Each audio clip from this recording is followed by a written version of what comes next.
Alright, hey everyone, so I had a viewer's question, a follow-up to my whole buttonhole series. I did a whole hand-done buttonhole series. It's about 3 weeks long, and this is one of the follow-up questions to it. It is, how do you sew on a button? So now that you have your buttonhole in place, how do you actually sew on that button? So I'm going to take a scrap piece of fabric over here. This is a piece of Imperial Batiste. I love this fabric for a number of reasons. We have Daisy in the background in her jumper. So I'm going to fold it over, just if I can pretend this, or we can pretend, whatever, that this is like the back of a dress, and here's, you know, like the center back edge, and here's going to be your lap and whatever. People ask me all the time what needles I like to use. I have a video on this, but just to sum it all up, it's whatever needle I can find, to be frank. I'm constantly losing needles and buying needles. It's a bad habit of mine, but I love the family of like Sharps, Millimer, Straw, all the needles where the eye of the needle is the same sort of diameter as the shaft. I love all of those kinds of needles, and you're gonna hear down in the background, my husband and I, we added on to our house just short of a year ago, and we are trying to finish her up, so you can hear him in the background taking out what was the exterior wall of the house as we join the two the two spaces now. 3 little ones. Time just goes. Anywho, so I am using some tatting thread, and it doesn't matter for demonstrations, I just grabbed it because it's next to me. So let me actually sew the two of these together really fast.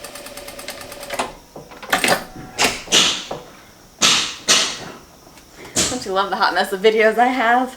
Alright, so we have these sewn together. How do you sew on a button? And this is going to be for a flat button, okay? So it's going to be something where you have 2 holes or 4 holes. There are buttons with 3 holes. I don't have one in my collection, oddly enough. But this is, when you have a button like with a shank, whether that's a built-in shank like out of the mother of pearl, or something like this where it's a metal that's been glued on, that's a separate thing. We're going to go with the flat button right here. The ones with the shank are actually much easier, so we're going to go with the harder route, and if you can do this, you can do the shank, right?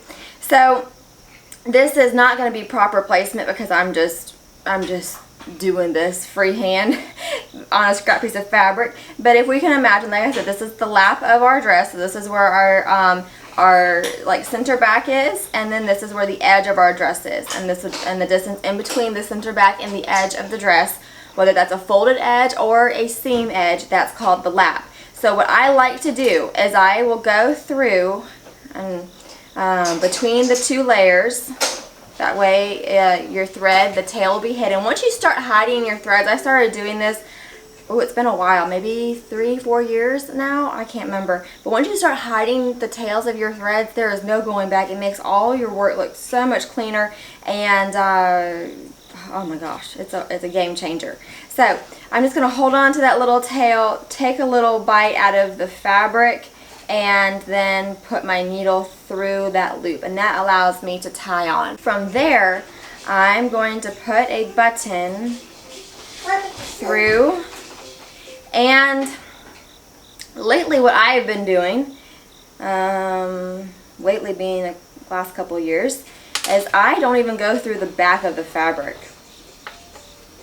I just feel it's kind of like, yeah, a person was here, you know? Like, I know that machines can sew on a button, but there's 2 things. One, you can't do this, and I don't even know if it's proper, but I think it's kind of cool to sew on a button and have no stitches on the back, so that's what I've been doing. So I'll just go through, and then I go in, like you can see, I'm going through the hole, going through my fabric, and out to where the other hole needs to be, you can see. And if you separate the 2 pieces of fabric, you can see I have no needle on the other side. So that allows you to not have, and like I said, I don't know if it's proper, but I think it's kind of cool, so I've been doing it. Because it's sewing, so you do you. Every once in a while I'll get these people on my channel that will leave a comment like, you should never do this, and just not. You know what? It's sewing, and you do you. You are allowed to do whatever you want, and if there's with a handful of exceptions, okay? There are some things you really should do this way because of X, Y, and Z. Because you know that if you don't do it this way, you will have a hot mess in a hurry, and you are able to give these explanations. But simply to do something a certain way because you've been doing it for 40 years is not a valid reason. And now I'm getting off my high horse. I'm just like, you came to my channel to tell me that? Do you not know what I'm all about? So when it comes to sewing on a button, you want to leave a bit of a space here, okay? And this is also another thing of like, hey, a person was here, because if you sew it on by machine, I understand that some machines, you know, can do this, and when you do a machine, you'll have like a space to put a little like pin or a spacer of some sort, a needle, whatever, because you're supposed to have a little bit of space in between. It's still not the same as sewing a button on by hand, and I will show you what the difference is. So now we're going to the other holes. That's what they're called. They're called holes. And of course I've got 4 holes here. If you had 2 holes, you would kind of be moving on to the next step, but I've chosen 4 holes on this big button so you guys can see the process a little better. My 2 fabrics. And how much you go through, you know, between like how many times you go around these holes, I think that's entirely up to you, because like I just said, it's sewing you to you. So that's going to depend on your personal preference, what fiber you're using, what sort of look you're going for, you know, whether it's something that's on the delicate side or you want it to be thicker and bolder. But either way, what is lovely about doing a hand done button, or a hand sewn on buttonhole as opposed to a machine, is that now you have that space in between. And so what we're going to do is we are going to collect all of these threads that are now holding our button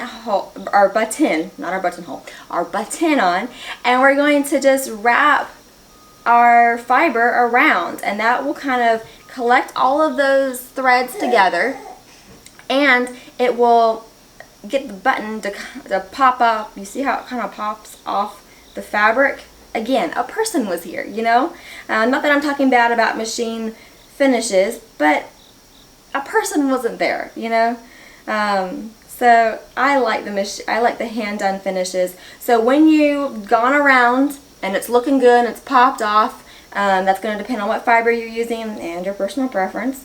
Then you can just put your needle in that whole wrap, like send it straight through the middle.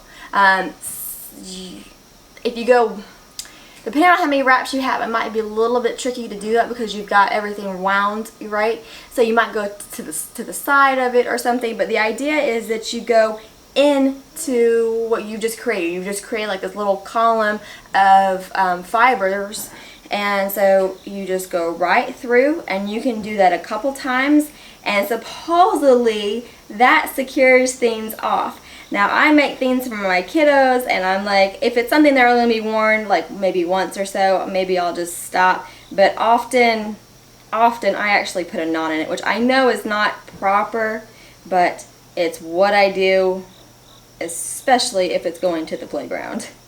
So you can see, you can go through a couple times, and like I said, I will put a knot in it, so if I get, I'll leave like a loop, you know, like I won't pull it all the way tight. I'll just put my needle through once or maybe twice, and that allows me to create a little knot like so. And then, now we're almost done, then you can put your needle, but just like you started, between your lining and your fabric, your garment fabric, the outside.